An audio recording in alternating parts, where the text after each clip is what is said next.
para tamu lan para sedulur pendapatnya yang berarti salajengipun temanten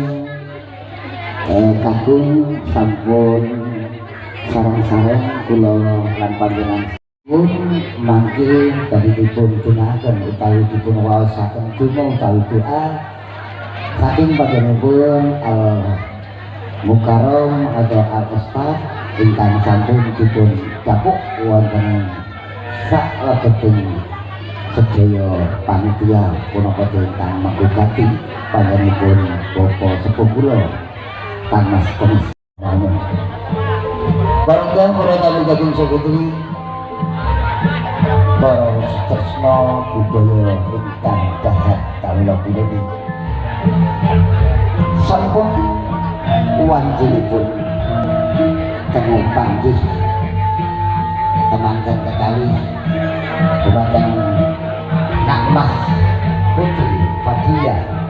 putri saking panjenenganipun Bapak Sepuh kula Kemis saha Ibu Mutia ingkang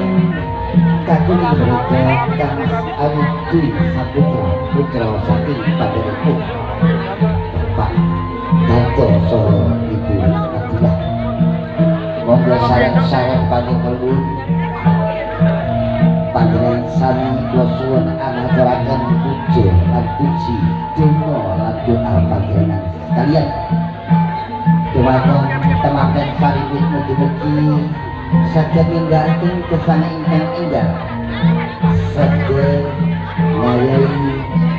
rumah tangga ingkang baru mugi-mugi dados keluarga